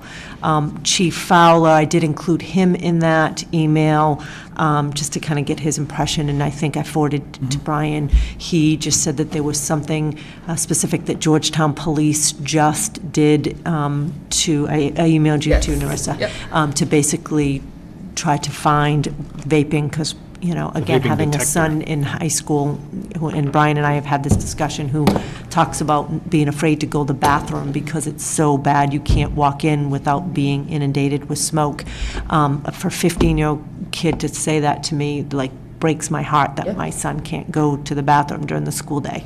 And he's not afraid kid of much. So, and Brian and I have had that conversation. But so that's the Georgetown. I forwarded you that, and I know you were going to look. Yeah, and they do. It's a vaping detector. It detects vapors, and it actually detects loud sounds, which is the anti-bullying, anti-violence in general. So I'm waiting for some more information. They definitely implemented them, but the superintendent is going to point me to the person who can speak to what's the cost and how effective are they. So that's certainly something, the one thing that keeps coming to mind is this is important. Yes, we need to do this, but this isn't the panacea. This is not going to solve the problem. Right. Similar to smoking.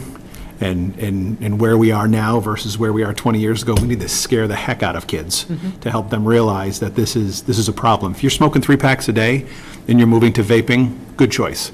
If you're not a tobacco user and you think you're getting this device online and it says tobacco free, but it's really 20% tobacco, that's a problem. And so kids are getting addicted instantly, and once you're there, it's an easy switch to more concerning things. So So I think this is important, but we also need to be doing more to figure out how to stop it, because this is not a problem unique to Triton. When superintendents get together, it's how in the world do you stop this when we don't have the personnel to be in every corner at every time? And it's a smoke-free device, so the vapor dissipates very quickly. If you're there, you smell it, and again, depending on the smell, but it's vapor, so it disappears and it goes away, unlike smoke that would, linger out in the halls, and someone smoking in the bathroom, you go catch them. So why aren't we addressing marijuana too with this, so are we? We're not bringing up marijuana. They can put, I know it came basically, vaping, but, yeah, they can put it in the. You can also eat, and get to. Well, that's a whole other. We can't solve that here. And that's not as big of an issue in our schools as this is. Yep.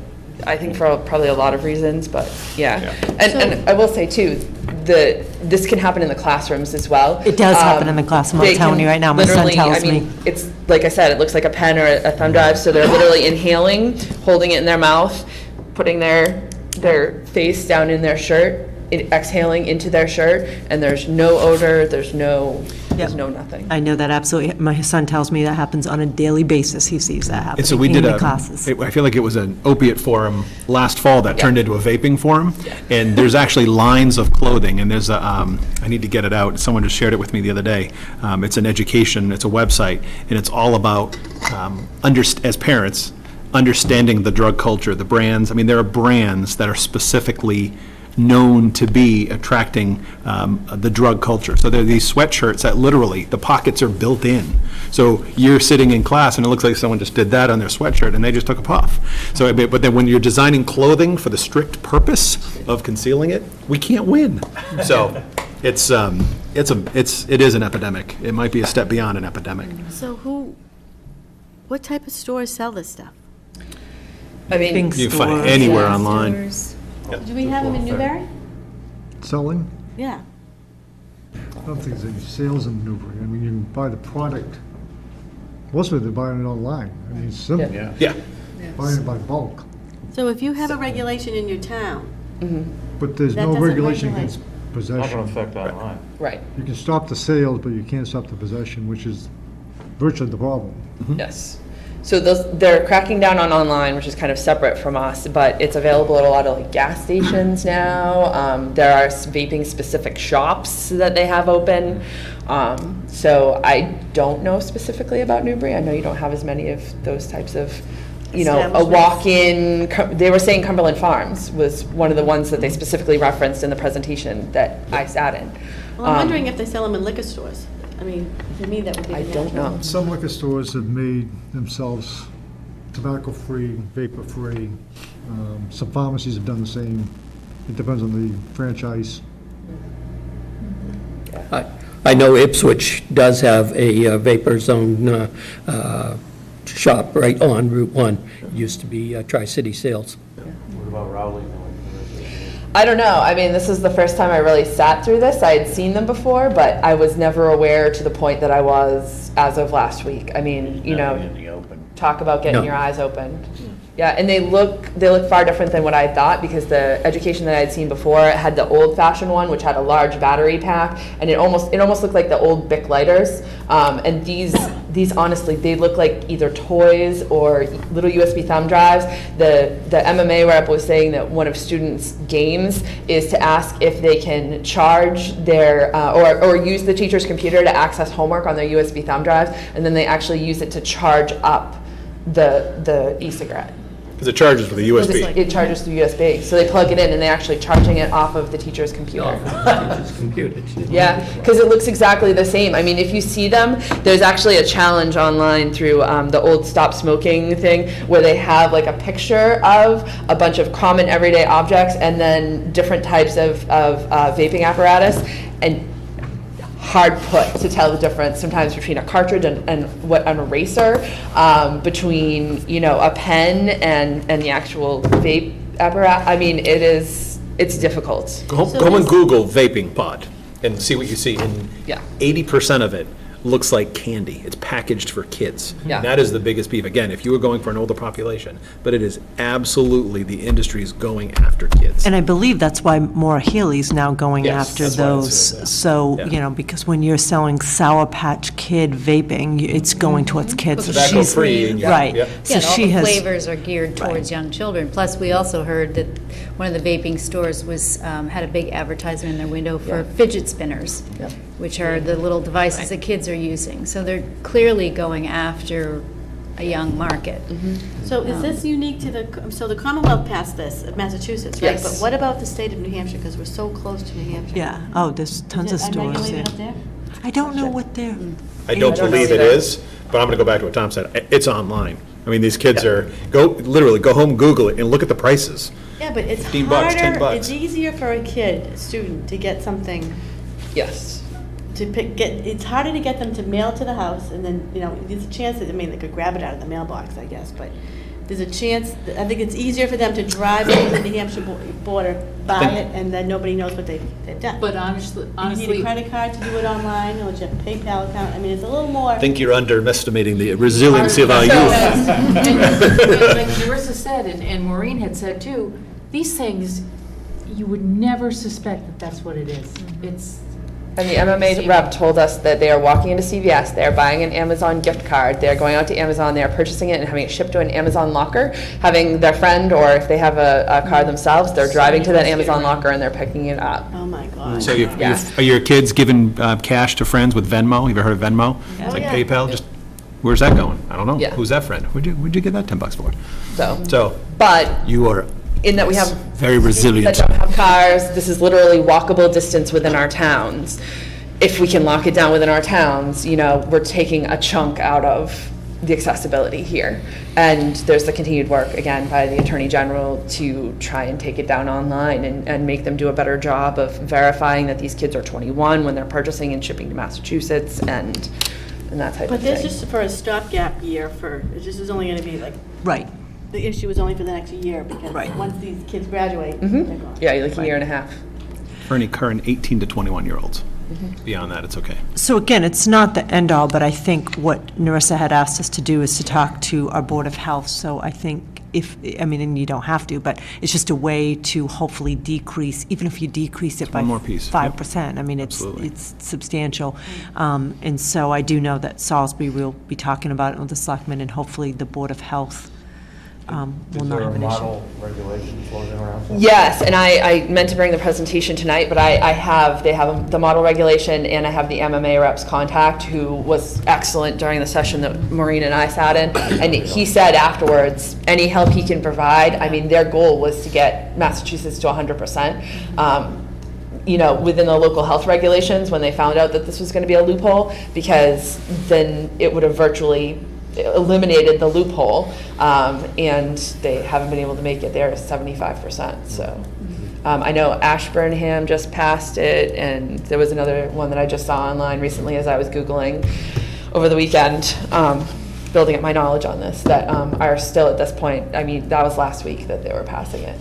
So yeah, I can definitely funnel that information on to. But like Narissa said, it has to be passed before this new law goes into effect. I don't know how Yes. often your Board of Health meets, but it's something that will need to happen within the next week or two, at least being on their radar, which is why I emailed Jack. Why does it have to be passed before the new law Because goes it has to happen before the law Yeah, goes I'm into not effect.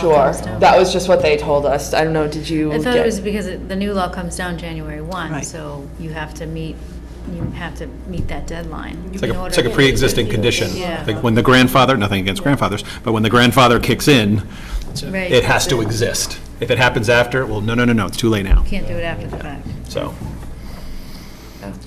So any consideration that you can give to that, I was hoping it would already be in process, and it would be an easy, anything we can do to help, but even at this point, if people can talk about it, I mean, part of it is just education, and then talking to even parents recently, saying to them, do you know what this looks like? Go out and find out what this looks like. I mean, if we're having conversations, even on the Board of Health level, to say, we all need to know this is happening, and even just shining a light on the education piece of it, even if it doesn't make it through by January 1st, I think that's helpful. Anything we can do, because it is out of control. Next item is review of the DCC chairperson's rotation. I know we have talked a little bit about that, but that's the last page in the Annex 2.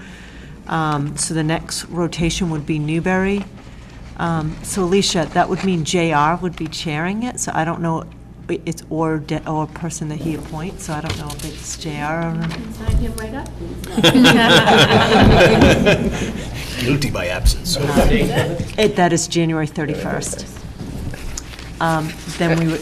I think the question was too, if we wanted to continue to rotate chairs, because during the discussion at the last DCC meeting, it was about, do we go for consistency, or we truly go to whoever is hosting chairs the meeting? So we never kind of resolved that. We'd say, said, let's see how this one works, and then... So who sets the agenda? Does the chair set the agenda? So the way that it worked this time, which I think was a great way to have it work, is Narissa still set the agenda, but she sent it out to JR, Cliff, and myself to add anything. Like this last time we didn't, but the time before Cliff wanted something added. So it's kind of a combination, but Narissa does the structure of it. Thank you, okay. Narissa. And what we also, as I said earlier, Sandy would kind of rotate through. So Sandy, because we talked about the fact that the minutes or the notes, to have them read similar, because everyone may do it differently, that it made the most sense to have Sandy kind of be the floater. Thank you, Sandy. Yeah. So I guess that's a question posed to the work group or group, is whether or not we want to continue to rotate the chairs and the meeting. And then everybody to look at the schedule. What if you were to try it for 6 months, and then reevaluate after 6 months and see how it went, if it's working or if there's been faults? Yep. Great. Does that sound good? Yeah. Okay. So then back to JR's the next chair, and January 31st. Sad he didn't come. Yeah. I know. So how happens when you don't show up at meetings, right? But I think he was he was there at the meeting when we had this discussion. He did. So he knew that we were talking about this. He said yes. So Heard him say yes. He was an asset to that meeting too. We were very happy to have him come to that meeting. Absolutely. Come to more. Yep. That was our hope. You can just set the location. And then Raleigh would be February 14th. So that would be Cliff, and location to be determined, depends on how cold that night is. And yes, I know, we did have that discussion. So the next item, Alicia wanted me just to have an agenda item of other business on whether or not there's any questions or discussions from the group. And I have that to add permanently to, we'll just take the draft agenda, or the base agenda, and add that right in there. So one of the things that I wanted to talk about was the town of Newbury right now is in the midst of the RFP just been out today to renegotiate the cable contract agreement with Comcast. And because Triton sits in Newbury, in our contract, we have 2 channels. We have the Newbury channel, we have the education public channel. I don't believe that Triton is getting what they need as far as their cable access programming equipment. That's something that wouldn't come out of the general operating budget. It's something that would come out of the Comcast money. That's a separate line item in each of our 3 towns. So I wanted to bring it to this committee and ask Newbury, ask Raleigh and Salisbury, and actually I'll ask Triton to speak up too on what they feel as if their needs were. I would like to see Triton identify what they need to keep their channel up and running. Ideally, I would like to see Triton be able to broadcast from the library, their school committee meetings, broadcast live. Right now, they're recorded. I think they don't go out live at all, do they? They stream. They stream on the internet, but I'm talking about broadcast. I think Salisbury picks up the stream and you broadcast it. Kind of. Keep I talking, don't know he said. Lance's signals, keep talking. So, So there's It was a, live last night. I don't know if it went on channel. they tried it. They- Did it go on channel 18?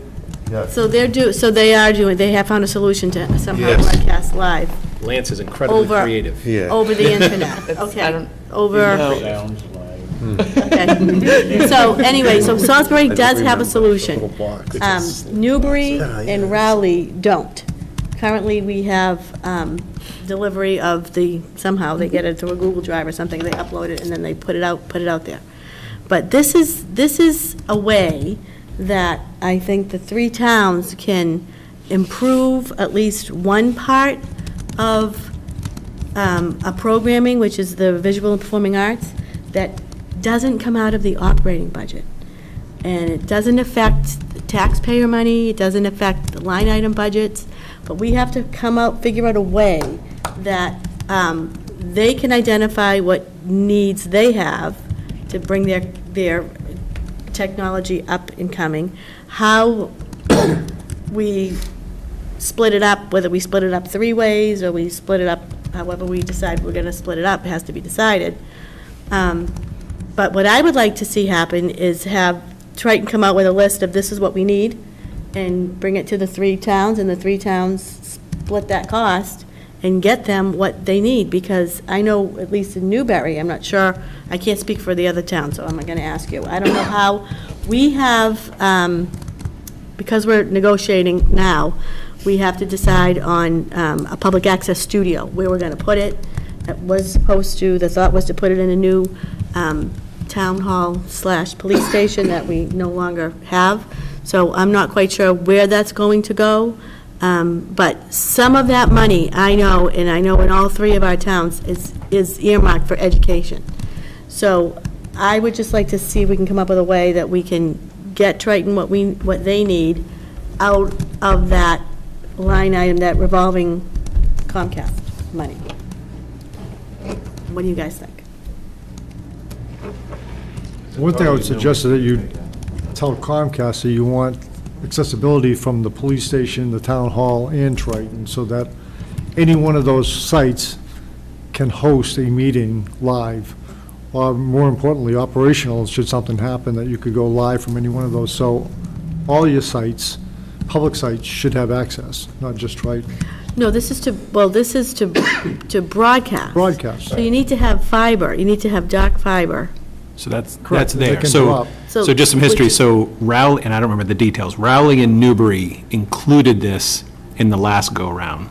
10 years ago. It's in the last contract, so 5, 6, 7, 8, 9, 10 years ago. 10.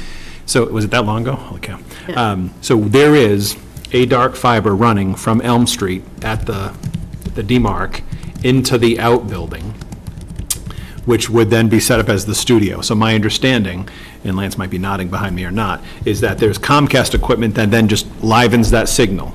So there, without any more fiber pulling, we can broadcast a live signal from the outbuilding back into the Comcast sphere. Whether it can cross the river, and that's a whole other discussion. So, so that's there. There's nothing for Verizon. We don't have Verizon service. I know half Rowley is Verizon, half is Comcast. So I don't know how, I know there was some discussions, and that's where that kind of broke down about broadcasting a live signal. But just so that Triton is connected, to your point, it is connected. The dark fiber's there with, I think, more strands than it's necessary. It's completely there, and we know because we dug into it when we built the stadium and moved it around. But it's there, it's ready to go, and my understanding is it's not a heavy lift for Comcast to do whatever they need on either end to be able to flip the switch. The question is then getting a live feed out to that box. So Newbury had asked, so what are the needs for meetings? We have meeting microphones, cameras. The system's about 10 years, and so that was the question as there was a hearing, I forget the name of that hearing. So we put together, it was a rough list, about 75,000 that would do all new microphones, new cameras, a new TriCaster, which I guess is the equipment that makes that all work and publish out, and then run fiber from the auditorium, from the library, from the gymnasium, and from the stadium. So from those 4 locations, we could broadcast educational programming live. So performances, athletic events, meetings in the library, what was the last thing I missed? At any stadium events. Those are very rough figures, but if this was something that the town said, yes, let's pursue it more seriously, we'd have to dig into that and get much more finite numbers, but it's not. So I think this is an opportunity to increase that programming at that school, because that program is growing. And that's a feeder program for our 3 towns, for our own cable access programming. It's something that we're obligated to do contractually from Triton, something that's not going to come out of our operating budget. Where does it come out of? It comes out of the Comcast money. Do you know how every quarter Comcast sends you a check? No, I didn't know that. Yes, so every quarter, and you You're guys paying it when you get, pay your bill. yeah, you Free pay cash, it when you right? pay your bill. Exactly. We may need free No, cash. it's not free cash. It is not coming out of free cash. It has to be set aside. It has to be set aside. Legally, it cannot be, you can only be used for public education and government programming, Okay. legally. So, So I mean, so I think Salisbury is an example of a separate, SCTV is a separate organization that those funds go towards. It's very, very evident where the money's going, there's staff. Right. Broadcasting shows routinely, there's a studio. Those They have a don't exist van. in Newbury and Rowley. No. Raleigh So, Community Media. I'm sorry, like the studio, the van, all that stuff. Yes, there is a Rowley Community so Media. you do have it in Raleigh? Yeah. Do you have a 501c3? I believe we do. Okay, so then then the town of Raleigh would not get those funds, the 501c3 would get it. Town gets it. Even though the 501c3, oh, so then Then it's they turn it over just, to They the. fund and then they fund the 501c3? Yes, yeah, that's how Okay. it works in Salisbury. Oh, no, Lance is saying no. This is like a guard over your shoulder. Why don't you get the check? He needs to hold up signs against the window. Vance doesn't like to talk into the microphones. He likes to be behind them. Because we have staff and we have people who record programs, and all of the different boards are recorded. The only one that's done live is the Board of Selectmen from that office. That's the only place that you can have a live broadcast from. Okay. But we have it set up so that we have a studio, so to speak, down in the basement, and you can put on programs and So record residents can do programs. all that stuff? They can come in there and do it down in the basement? Oh, that's awesome. No, the finance committee is live too. That's live because you're in the Yeah, we're Board in of the Selectmen's Yeah. office. But it's all within the town government. There's no separate 501c3 in either Newbury or Raleigh. Oh, is that what you're saying? Yeah. So does the money go to the town and then it's funding? So you were right. So Chuck Yeah, was he was right. saying It's no to just- that. Yeah, see, Say no to you. No. I see the check going out. So we're, in Newbury, my hope, I would like to hope to see something similar to what Salisbury has. They have their own 501c3 and get that up and running, but I'm hearing crickets, so I'm not quite sure how Which that's is going good. to go. We support what you're talking about, so we'd love to join in with that. And that just becomes part of their Comcast negotiations like we went Well, through for last that, year. Right, They're right. actively in it, you know, We did it have last some year. ability to contribute from Yeah. our own capital funds, although we're trying to build a studio and do these other things, but we certainly want to support So what's do you, happening in do you Trenton. understand, do you see an easy way to do what I'm at, set up a vehicle to do what we'd like to do? Well, I mean, you have to answer whether or not you want to create a 501c3, or what some of us talked about 8, 9 years ago, was running it all through a single entity. So Yeah, no, one I'm not- yeah. 501c3 would Yeah. do that for all the towns, but if you can start one, that's an advantage over doing it through the town, I believe. Yeah, but if we can't, in the absence of that, I'm talking about getting Triton what they need to get them up and running. So that's, I think all three of us can contribute into that and should. And I think that we should too. I think we're contractually obligated through Comcast to do that. And I think it's a way that at least, I mean, the taxpayers will see we're doing something outside of raising taxes and increasing fees, because we already have the money. It's already supposed to be earmarked for that. So the discussion a decade ago, I think, died right where just Lance just said it, was when we said, okay, what about we work together and create our own Yeah. Triton Community It's TV too or whatever it complex is, for that, I which think. clearly got very complicated. So I think if we're, the needs for Triton now are, I would say, basically one time. It's equipment, it's replenishing equipment, and if that was part of the contract every 10 years and the equipment was replaced, cameras, microphones, once the fibers run to those locations, whatever the connections on either end can be replaced. But it sounds, my understanding is it's much more of a one-time setup to get us equipped to broadcast. Then we can broadcast live, but then also the camera and the equipment and all the TriCaster and that equipment's available for the students for VTV to produce the programming, and then it's a matter of scheduling, because we don't have staff that do the scheduling on the, I forget the name of that equipment, that. The carousel? Look at you. And programming out, but then if the content is there and available, we basically could fill an education channel between, running menus and concerts and events and. And football games. And football, and then broadcast live straight out. It would be phenomenal. It would be phenomenal to be able to broadcast live. No Thanksgiving disrespect to morning. the school committee, but to broadcast students live would be an amazing thing for our community. So, that's the direction I'd like to go in. Bless you. I don't know. I guess, I was just going to say, when I hear that, it has to come out of Salisbury, but from what you're saying, it would come out of, I guess that's where I was like, whoa, that makes me No, nervous. it's but- not going to come out of the Right, operating it's budget at all. comes out of our negotiated piece from Comcast. Right. Okay. I Sorry. don't know how Rowley feels about that. This is, frankly, this is a lot to lay on us at the end of a meeting. I mean, I'm not familiar with the issue at all. Maybe Joe is more familiar than I am, but I think what needs to be done is someone needs to write this up as a proposal and explain what you're trying to do and where the money would come from. Well, that's kind of what I'm asking, if we could figure out how we could, I think we need a proposal.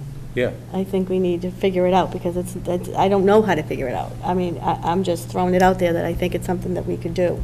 Well, don't you have somebody, like we have a Lance, so isn't there someone in your community that can kind of create that? Because when we did the Comcast We had, negotiation. Neil did it, and we hired a lawyer. To Guy, an do our attorney, Comcast yeah. negotiations. Exactly. And then we had a work And group. that's actually, Right. I came and I spoke with Neil, and we're using the Salisbury model, because I know what you guys went through, and we're going to try and avoid that by using we took your contract as a template, as a boilerplate, and we're moving to negotiate, with the RFP just went out today, and we're going to move to try to get similar to what you did. But in order for us, and I don't know, when does Rowley's contract come up? Do you guys know? I don't think it's this year, but I'm not sure when. So eventually, you'll be in the same boat, having to negotiate and deciding what you wanted for capital money. And so that's all. So maybe if we could put together a working group to look at this, from the three towns, to see how we could. I was going to say, even if selectmen walk away, take it and have discussions with folks who are in the know, who would be able to answer these questions, Debbie and anyone else who is doing the cable piece, and then have a follow-up discussion in January. Yeah, that would probably be smarter to do. Okay. Just, Think about, like you take it back said, to the boards and think about, One thing I'm fairly certain of, that you will not get a 10-year agreement. You'll be lucky if you can get a 5. what did What did we Comcast, get? what did you 10. guys just 10. get? 10? Yeah, why do you say that? Well, we just Because did, they're not going to, they don't know where they're going to be in 10 years. They don't even know where they're going to be. Yeah, that's true. yeah, That 'cause is we true. just did the. But we Verizon just one. got 10 We got 10. last year. Yeah, we must have just got it. Well, we Just we got it fought at the them. end. This was pretty hard Verizon, and- so maybe it's not Comcast, but. But it's true, they don't know if cable's going by the Yeah, they wayside. don't. Yeah. Yeah. Yeah. So we have the Able to same be. attorney that you guys used? We contracted with him because he already walked that walk once, so we're gonna, and hopefully we'll see where it goes. But that's why I'm bringing it up, because it's just, this just came up with us recently, Mhm. so. I think what I'd like to see if we could come back in January with an answer is, A, is it possible to fund that specific department out of our Comcast money? And if so, how are we going to split the cost? So Narissa will put that on as an agenda item for January, and that everyone can go back to their town managers, and at least that sounds like that might be the starting point. Yeah, that makes sense. Yeah. Okay. Because the town, Tracy knows all about it. Did I miss anything, Brian? Not about that, no. Okay. Okay. Alicia, did you say you had something else too? I don't think so. Okay. Does anyone else have anything Can't for remember. other business? Yes, So there was one Brian. other thing that we requested to have on the agenda. It didn't make the agenda, it was a discussion last night at school committee, but I think is worthy of just reviewing. If those who have a hard copy packet have a Moody's, and certainly, Michelle, you want to talk about this, but just won't spend a lot of time discussing it, but just to let you know that you can read this, spend time digesting this, those who like this type of information. Our Moody's credit rating was lowered to an A1. Raleigh and Newbury are a AA2, Salisbury is a AA3, we were a AA3, and we were downgraded to an A1.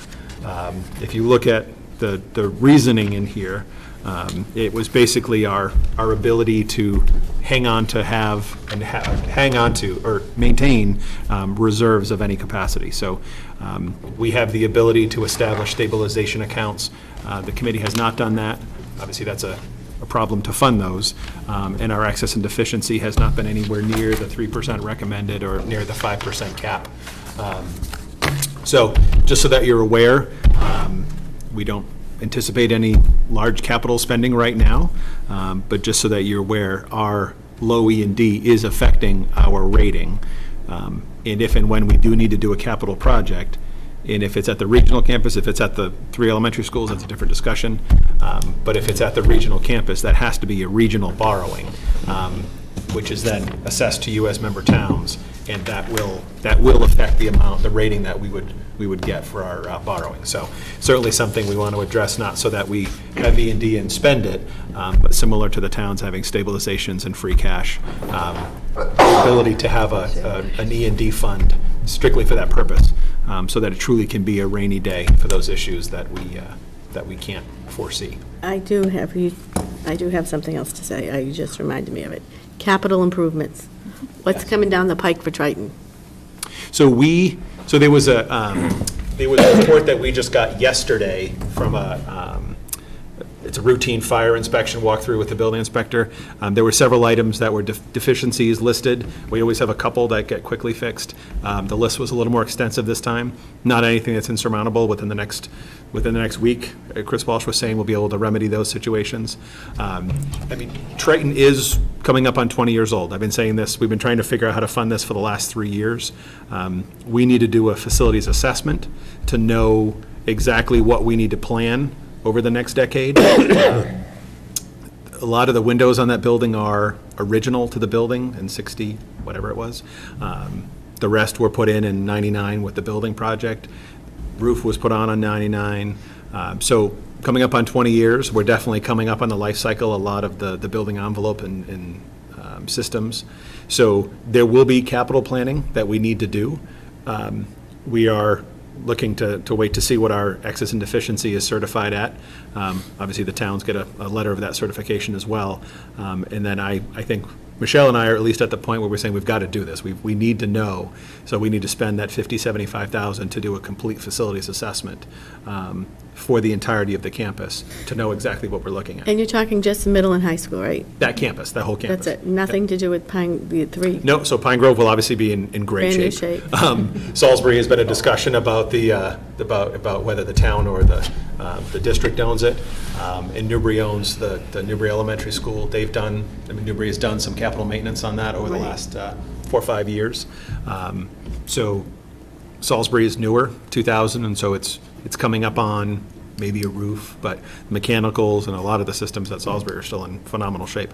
So So yes, it's the regional campus that would be something. It's not something we need to put money into next year, but it's something we need to plan for now and be able to put that on the radar on a 10-year plan. These little deficiencies that they found last week, are they going to just be able to come out of repair money? Yes. Triton's going to be able to take care of it, so. Absolutely. Yep. Great. Yes. Yes. Thank you. So we heard lots of scuttlebutt on Tuesday night. Didn't know what anyone was talking about. Chris didn't know, if his head facilities manager didn't know, got the report on Wednesday afternoon, which was yesterday, and then talked to Sam, and we're good. Good. Yes. Thank you. Speaking about capital, is there any, I mean, I don't think, does Triton have any solar panels on? So, we could do this all night. So about a decade ago, we looked at wind and solar. The roof of Triton would have held about 750 kilowatts. We looked at 2 turbines. Turbines didn't test out. Anyone's been on the field at Triton knows there's plenty of wind. The folks who studied it said there wasn't enough wind. Solar, we got scared because it was the life of the roof, the age of the roof. So recently a company has approached us about parking lot solar, but basically putting in those canopies. They're doing all the MBTAs. So we're having that discussion. Don't know where it will lead. My hope would be, Michelle's giving me dirty looks. My hope is that if we went down that road, it would be costs that would offset the repaving of the parking lot, for example. I mean, at the entry road, there was a water main break there 5 years ago, so you hit those bumps as you're coming in, so there's definitely some repairs needed. They're looking at a strict rental, they rent the property, we'd have to bid that, it's a straight lease, 25-year lease, so it'd be rental income, we'll not have to talk about SRECs and getting into solar rebates and reverse metering. So that's the only discussion on the table right now. And it's We do own part of an array. Oh, we currently, yes, that's old, yes. Up in Salisbury off of Rabbit Road. I think Salisbury owns 20% of it, Newburyport owns 40% of it, and Triton owns 40% of it. We own 2 meters up there. Where does the money go to, the money they collect off the kids for parking? I thought that was for parking lot maintenance. That should goes to snow removal. Yeah. We at one point had started to set it away and say, yes, we could put that, and we've chipped away at it to the point where we've taken out of the snow removal out of the general fund. Some snow removal out of the general fund, and it's, every year it's wiped clean for snow removal. Yeah. That's a relatively small dollar figure that we collect for parking. 25, roughly? 25. Yeah. It's still, if Brian had a vote, it'd be the first fee that went away. It's just for the amount of money that we get. No, but over years, when you talk 15 years or something, it's a pretty good sum of money towards paving a parking lot. Yep. Had we been able to put that aside, that would have been phenomenal. But it's gone straight back into operating every year. Yeah. Okay, it's supposed to start snowing, so I'm going to make a motion to. We don't have School to is do a on motion. tomorrow. I just got the report. We're It's good. Adjournment. Well, I got weather report said snow to come at 8:06 came on my watch. I got that too. It should be snowing So outside. can I just mention one more thing? So Yes. we've been talking about producing an annual report and getting it to every member of our town. So the plan this year was to actually produce a report, mail it to every address in all 4 zip codes, including Byfield, but all 3 of our towns. That became incredibly cost prohibitive to mail a full-size, 20-page report. So we are publishing it online. A postcard is going out the Monday after Thanksgiving to every address, businesses, realtors, every address in the town with a link, little picture of the cover and a link. And we're hoping to put copies in town, in the libraries, in the town halls, and in the councils on aging. So also hoping to print enough copies, we can get them in the hand of realtors and such, but just to make sure you're aware, selectmen and finance committees, that we have a community resource liaison who's going to be already very well connected with the councils on aging and libraries and in town halls to get a stack. So when you see those appear in your town hall, we're not printing a lot of copies, but if you need more, please let us know. We will certainly like to get those in people's hands so that more and more people who are not involved in the schools have a sense of what's going on, so. Okay. Thank you all, and everyone have a great holiday season, Thanksgiving holidays, and see you January 31st in Newbury. Thank you all. Thank you. Thanks, Ronnie.